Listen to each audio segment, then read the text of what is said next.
शाम का धुंधला का था। बारिश की हल्की बूंदें उस पुराने शहर की गलियों में गिर रही थी। एक अधेड़ सा मकान सामने था, जिसकी दीवारों पर वक्त की मार दिखती थी। उसी मकान के बाहर खड़ा था आदित्य, एक युवा जिसकी आंखों में चिंता, दिल में बोझ और हाथ में एक फटी हुई तस्वीर थी। तस्वीर में उसकी छोटी बहन थी, जो एक गंभीर बीमारी से लड़ रही थी। आदित्य पर जिम्मेदारियों का बोझ था। उसने हाल ही में अपनी नौकरी खो दी थी और हर रात उसे अजीब सपने आते थे, जैसे कोई अदृश्य साया उसका पीछा कर रहा हो। उस शाम जब वो गली से गुजर रहा था, अचानक दूर कहीं से एक चीख सुनाई दी। वो चौंक कर पलटा, मगर वहां सिर्फ सन्नाटा था। इस सन्नाटे में भी उसे लगा कि कोई अदृश्य ताकत उसके आसपास है। वो आगे बढ़ता रहा, लेकिन दिल की धड़कन तेज हो रही थी। तभी हवाएं तेज चलने लगी और अचानक एक गड़गड़ाहट के साथ सामने एक विशाल आकृति प्रकट हुई। भगवान हनुमान। उनकी मौजूदगी से हवा में एक अलग सा तेज भर गया।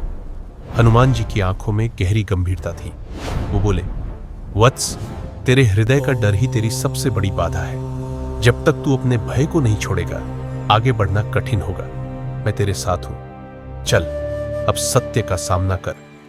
हनुमान जी ने अपनी गदा उठाई और उस पुराने मकान के दरवाजे पर एक प्रहार किया। दरवाजा चरमराकर खुल गया। उसी पल आदित्य ने अपने भीतर की सारी झिझक, सारा डर पीछे छोड़ दिया। अब वो तैयार था उस रहस्य को उजागर करने के लिए जो बरसों से छुपा हुआ था। उसने आगे बढ़कर उस दरवाजे के भीतर कदम रखा। अंदर एक पुरानी किताब मिली, जिसमें उसकी बहन की बीमारी का इलाज छुपा था।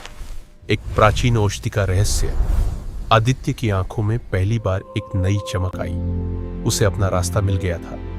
हनुमान जी का आशीर्वाद और अपने साहस के बल पर वो अब अपने परिवार को बचाने और अपने डर पर जीत पाने के लिए आगे बढ़ चला। यही थी आदित्य की कहानी, एक साधारण इंसान से एक निडर योद्धा बनने की कहानी।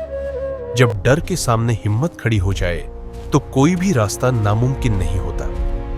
यूं इस कहानी का अंत नहीं, बल्कि एक नई शुरुआत हुई, जहां नायक अपने डर से आगे बढ़कर अपनी मंजिल को पा सका।